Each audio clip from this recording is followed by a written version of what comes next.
My sister and parents told me firmly, "You can't stay here anymore. Please leave the place where you work from home. You're just depending on us." They didn't want me and my dog around anymore. I felt like they were finished talking about it. I answered, "If that's how you feel, then I'll do what I want," already thinking about my next moves. Let me tell you about myself. I'm Le, a 41-year-old woman who works as a freelance web designer. I can work from anywhere because of the internet and my home office setup. I like having my own space and being able to choose my own schedule, but things changed 5 years ago when my parents showed up at my house without warning. When they arrived, they started looking around and hinted at big changes. "Your house is big, Lisa," my mom said, glancing around. "It seems like we could live here too, especially with that spare room," my dad added. They seemed to think they could move in with me without even asking. But I never wanted to live with them, and I told them so. "Wait a minute. I don't want to live with you," I said, surprised by their suggestion. "What are you even talking about?" My dad got really mad and snapped back at me. "You've basically taken control of this house, claiming it was from your Uncle Michael, and now you're acting like it's yours. You're sinking pretty low."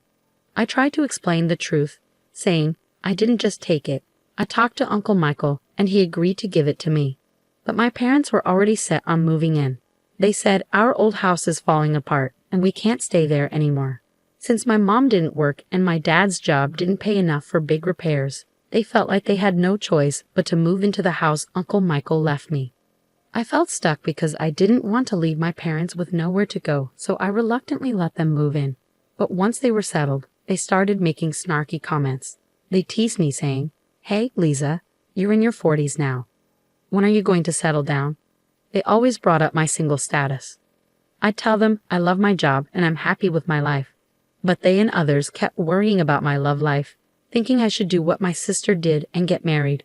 But my sister's married life wasn't all smooth sailing either. Still, I wasn't bothered by their comments. I kept telling them that I'm happy with how things are. But one time, my mom overheard our conversation and jumped in. "Don't talk about your sister like that. She's married and has a stable job," she interrupted. I defended myself, saying, "I might not be married, but I have a good job too." But my mom didn't buy it. She kept criticizing me, saying, "You're always on your computer. Are you even making money legally?" I stood my ground, saying, "I earn my money honestly through my work. You don't need to worry." My mom didn't like my answer and scolded me, saying, "How dare you talk back to me? You're nothing like your sister." Being compared to my sister by our parents was something I was used to. She worked in an office temporarily while I chose to work from home. Even though I knew our parents might not understand working remotely, it still hurt to be put down all the time. One day, while I was cooking dinner, the doorbell rang unexpectedly. I was surprised to find my sister Carol there, carrying a lot of luggage. "Hey Carol, what's up?" "It's been a while," I said, surprised by her sudden visit. "I know it's sudden, but I'll be staying here from now on," Carol said urgently. I was confused and said, "Staying here?" "I didn't hear anything about this."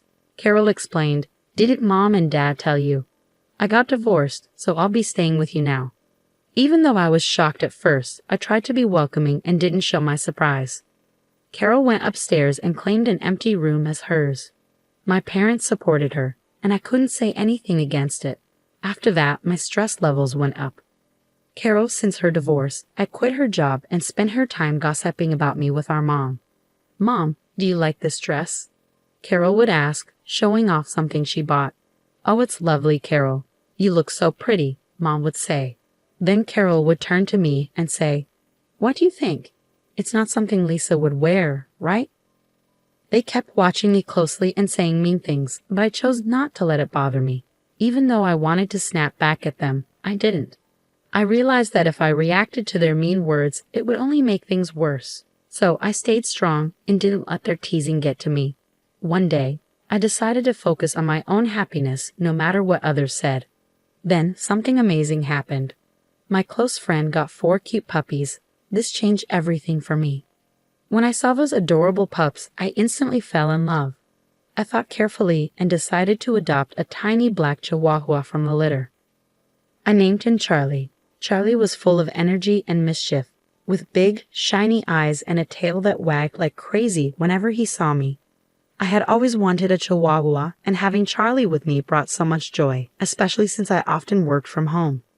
His company made my days much brighter. I'm calling you Charlie from now on, okay? Woof, I told him, sealing our bond. I was so excited about bringing Charlie home that I didn't talk to my family about it. But it was my house, and I was the one taking care of Charlie, so I didn't think they would mind. When I introduced Charlie to my family, my parents and sister Carol weren't happy. They hadn't known I was planning to get a dog, and they didn't like the idea of potential dog smells in the house. They made it clear they weren't pleased. We had no idea you were getting a dog, they said. Don't dogs smell? I hate bad smells, someone added. Lisa, how could you bring a dog home without talking to us first? They scolded me. Despite their complaints, I stood my ground. It's my house, and I felt Charlie and I needed each other. Having him here makes me happy, and that's what matters, I said firmly. I hoped they'd soon see Charlie the way I did. I explained that Charlie wasn't just any dog, he was a gift from a friend. Plus, I was the one paying for everything Charlie needed, so they didn't really have a reason to complain. What I choose to have in my house is my choice. I added firmly, if you're not happy, you're welcome to leave. At first, they were clearly annoyed and upset, but within a few hours, something amazing happened. Charlie's cuteness won them over completely. They couldn't stop playing with him, saying things like, aren't you adorable? Are you moms, dads, or sissies? Look over here, sweetie. It was like their frustration had vanished. My whole family fell in love with Charlie, and his presence changed their attitudes completely. From then on, our house was filled with love for Charlie. Because of him, the tension between me and my family eased, and we had peaceful days together. But as life goes, something happened that disturbed our peace. While I was out running an errand, my sister Carol called me urgently. She sounded upset and said, "Come home now." Surprised by her urgency, I asked her what was wrong. She angrily explained over the phone. It's not what happened, it's what Charlie did.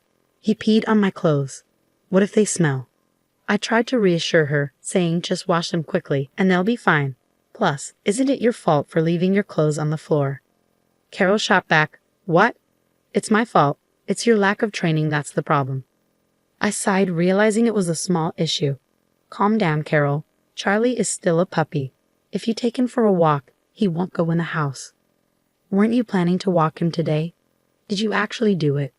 I had planned to take Charlie for a walk later that day, but I didn't realize it would cause such chaos in my family. The problem was that I hadn't properly trained Charlie, our beloved dog, and now we were facing the consequences.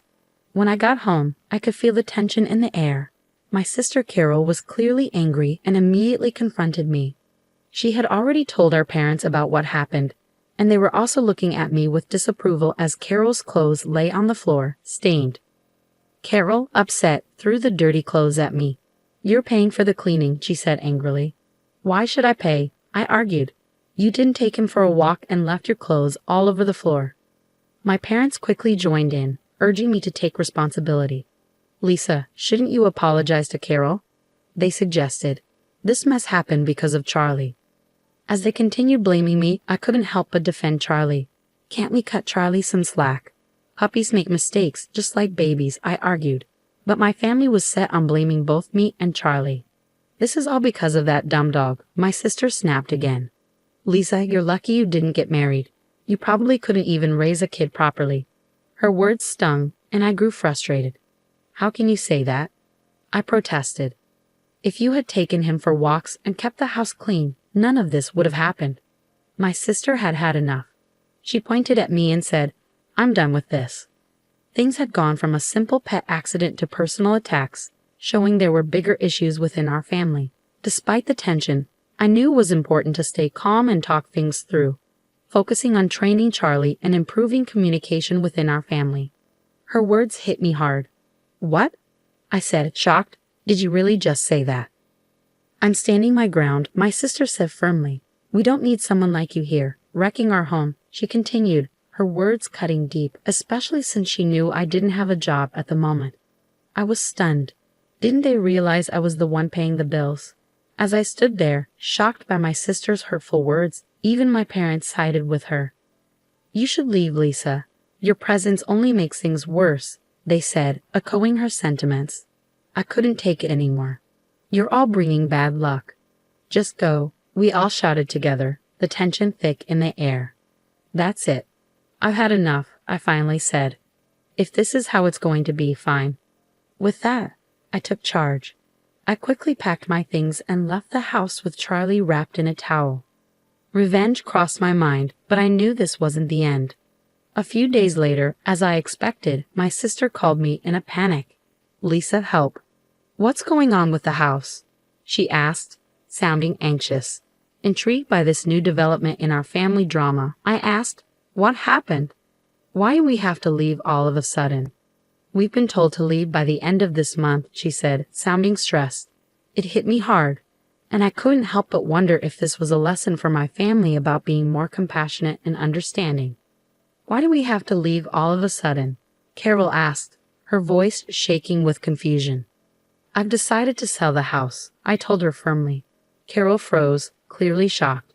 You can't do that. It's not your decision, she said, trying to process what I'd just said. The house officially became mine a month ago. I revealed, a fact I hadn't shared until now. Uncle Michael gave it to me, and the title is in my name. You're joking, right? Carol's disbelief was clear. Even if Uncle Michael transferred the title to you, you can't just sell the house like that. I get your concern, I said, trying to reassure her. But after you told me to leave, I talked to Uncle Michael. He confirmed that the house is mine now, Carol. He told me to do what I think is best and suggested I distance myself from the family as soon as possible. Carol was shocked, struggling to process this news. Seriously, she muttered. As we talked, I suspected my parents might be listening in on the conversation. Sure enough, they soon chimed in. Come on, Lisa, think about what you're doing. We have nowhere else to go, they said, trying to appeal to my sense of family loyalty. You can't do this to your own family. If you're a good daughter, you'll respect your parents, they added, their tone quiet but firm.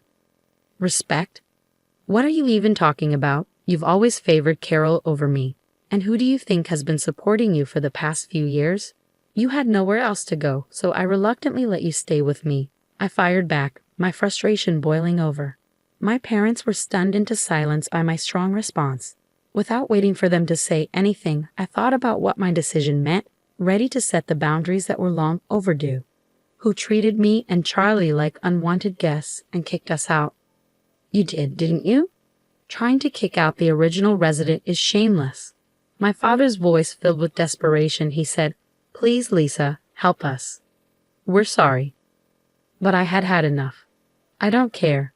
Figure it out yourselves, I said firmly. With that, I ended the call abruptly and blocked all contact with my family. Charlie, my loyal friend, looked up at me with concern. I hugged him tightly and whispered, I'm sorry, Charlie, for shouting. Everything will be okay now. I'll protect you. I felt relieved that I had saved Charlie from a family that mistreated him. In the days that followed, I heard that my parents and sister had to leave the house at the last minute, despite trying desperately to hold on to it. With my father's low income and my unemployed mother and sister, they couldn't keep up a decent life. There were rumors that my parents pressured my sister to find a job, and their relationships worsened every day. I wasn't interested in their situation, but it was clear their lives had gotten worse since I left. It felt like they were facing the consequences of their actions, and I couldn't help but feel a bit vindicated. Meanwhile, I was living happily in my new apartment where pets were welcome. I could work as I pleased without complaints, and all my earnings were for me and Charlie. I was genuinely happy with my life. Charlie, let's go to the dog park today, I said with a smile. Charlie seemed happier too, maybe because that noisy family wasn't part of our lives anymore. From then on, I was determined to protect Charlie and live a peaceful and happy life together.